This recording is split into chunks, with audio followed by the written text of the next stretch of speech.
जय हिंद दोस्तों। तो जैसा कि आप सभी को पता है कि अभी इंडिया का और इंग्लैंड का सेमीफाइनल मैच था और उसके अंदर इंडिया की बहुत ही ज़्यादा शर्मनाक हार हुई जिसको हम बोलते हैं। तो देखिए, आप सभी को पता है कि इसके अंदर हम लोग कुछ कर नहीं सकते, लेकिन आज जो है मैं एग्जैक्टली इसको डिकोड करने वाला हूँ कि क्या वो रीजंस थे जिसकी वजह से भारत हारा और हमें कहाँ कहाँ पे काम करना चाहिए। तो सबसे पहले हम शुरुआत करते हैं कि टूर्नामेंट में भारत का प्रदर्शन कैसा रहा। आपने अगर देखा होगा कि पाकिस्तान के खिलाफ अगर हम मैच की शुरुआत करते हैं तो उसमें भी देखा होगा आपने, जो हमारे ओपनर्स थे, ओपनिंग जो पार्टनरशिप थी हमारी पावर प्ले के अंदर, उसके अंदर भी देखा आपने कि क्या हमारा बुरा हाल रहा था। अगर विराट कोहली या हार्दिक पांड्या अपनी सही बैटिंग ना करते तो वो मैच भी हम लोग बिल्कुल अच्छी तरीके से हार जाते। अब मैं दूसरी बात करता हूँ। देखिए, सबसे बड़ी बात जो है वो ये है कि टूर्नामेंट में अगर आप बड़ी टीम हटा दें, बस हमारा जो प्रदर्शन रहा है वो छोटी टीमों के खिलाफ ज़्यादा अच्छा रहा है। जैसे कि हमारे नीदरलैंड्स के खिलाफ हमने काफ़ी अच्छा प्रदर्शन किया, जिम्बाब्वे के खिलाफ काफ़ी अच्छा प्रदर्शन किया। वहीं पे अगर आप देखेंगे कि इवन दो हम बांग्लादेश से भी हारने वाले थे, वो तो आखिरी में वो जो रन आउट किया था केएल राहुल ने लिप्टन दास को, अदरवाइज नहीं करते तो वो बहुत ही ईजिली तरीके से उनको जिता देते बांग्लादेश को।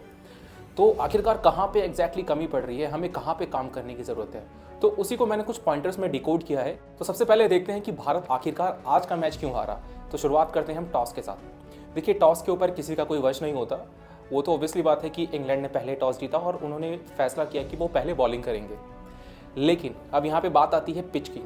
वो एक ऐसी पिच थी जहाँ पे इंडिया को पहली बैटिंग मिली थी, वो एक ऐसी पिच थी जहाँ पे इंडिया खुद मोमेंटम सेट करती। हर कोई यही बोल रहा था कि उस पर आपको 180 से 190 रन या 200 तक भी आपको बनाने पड़ेंगे, तभी जाके आप एक मैच के अंदर हायर साइड पे रहेंगे।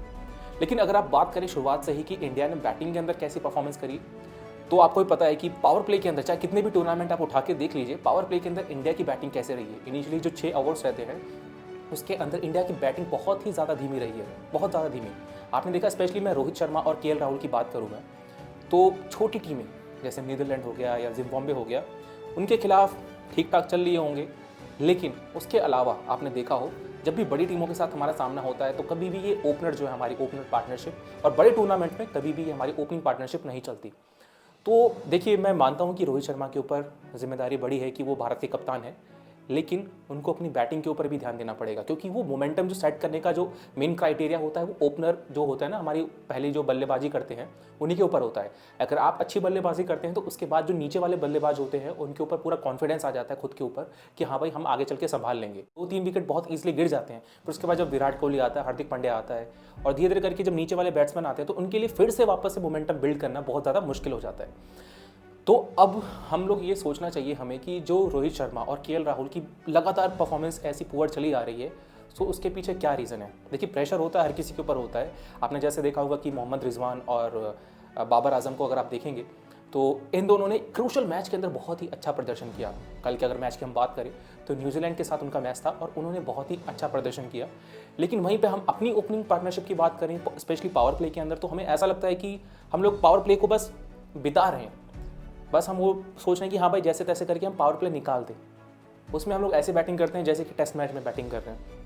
तो इट्स टाइम कि हम सोचें कि आखिरकार हमारी जो ओपनिंग पार्टनरशिप है वो कैसी होनी चाहिए, क्या उसमें कुछ बदलाव करने की ज़रूरत है। मेरे सुझाव से यहाँ पे हमें बहुत ज़्यादा काम करने की ज़रूरत है, क्योंकि हम बड़े टूर्नामेंट में जाते हैं। मैं किसी घरेलू सीरीज़ की बात नहीं कर रहा या कोई बाहर की सीरीज़ की बात नहीं कर रहा, बड़े टूर्नामेंट की बात कर रहा हूँ। जब भी हम बड़े टूर्नामेंट खेलने जाते हैं तो हमारी ओपनिंग पार्टनरशिप बहुत ही ज़्यादा घटिया परफॉर्मेंस करती है, तो उसके ऊपर हमें बहुत ही ज़्यादा काम करने की ज़रूरत है। तो देखिए, अगर आपने देखा होगा कि मोमेंटम हमारा पावर प्ले के अंदर कितना ज़्यादा नीचा था, कितना ज़्यादा धीमा था हमारा पावर प्ले के अंदर जो बैटिंग थी। ऐसा लग रहा था कि मात्र हम लोग टेस्ट मैच खेलने के लिए आए हैं और उस पावर प्ले को बचाने के लिए आए हैं कि हाँ भाई, पावर प्ले को बचा सकते हैं। इंग्लैंड वालों का आपने फैसला देखा कि उन्होंने हमें पावर प्ले के अंदर स्पिनर्स लगा दिया। आदिल रशीद को उन्होंने तीसरे ओवर में ही लेके आ गए और आदिल रशीद ने क्या बेहतरीन गेंदबाजी करी है। स्पेशली आपको एक ऐसा टारगेट सेट करना था कि सामने वाला थोड़ा तो देख के उसको खौफ में आए। आपने टारगेट क्या सेट किया, लगभग 170 का। 170 के टारगेट पे और ऐसी पिच पे, और वो सेकंड बैटिंग कर रहे हैं, तो ऑब्वियसली बात है कहीं ना कहीं उनका मोमेंटम बहुत ज़्यादा हाई चला गया। अब हम बात करते हैं बॉलिंग की। देखिए, सबसे बड़ी जो कमी है हमारी टीम इंडिया के अंदर वो है बॉलिंग डिपार्टमेंट में। अगर आप देखेंगे, हालांकि भुवनेश्वर कुमार बहुत अच्छी गेंदबाजी करते हैं, अर्शदीप सिंह बहुत अच्छी गेंदबाजी करते हैं। सबसे ज़्यादा मुझे निराशा इस बात की है कि हम लोग चहल को क्यों नहीं खिला रहे थे। पूरे टूर्नामेंट में हमने चहल को एक भी मैच नहीं खिलाया। अगर आप देखेंगे, वहाँ पे आदिल रशीद था, बहुत अच्छी गेंदबाजी कर रहे थे वो। इवन दो उनके जो पार्ट टाइम बॉलर थे, लिविंगस्टन थे, वो उन्होंने भी काफ़ी अच्छी गेंदबाजी करी और इंडिया को बांधे रखा, और हम अपने मेन गेंदबाज को नहीं खिला रहे। और एक ऐसे पिच पे जहाँ पे अश्विन को बहुत ज़्यादा टर्न नहीं मिल रही, क्योंकि अश्विन जो है और अक्षर पटेल जो है वो ऐसे गेंदबाज है जो डिफेंसिव मोड में खेलते हैं। लेकिन वहीं पे अगर आप चहल को लेके आते तो चहल का हमेशा ये रहता है कि हर दूसरी बॉल पर उसको विकेट लेनी है, वो हमेशा से विकेट के लिए तलाश में रहता है। वो फ्लाइट डिलीवरी कराता है, गूगली कराता है, वो कुछ ना कुछ करता रहता है, वो अटैकिंग मोड पे चलता है। और वहीं पे जो हमारे दूसरे स्पिनर्स हैं वो थोड़ा डिफेंसिव वे में चल रहे हैं। अब मैं बात करता हूँ भुवनेश्वर कुमार की और अर्शदीप की।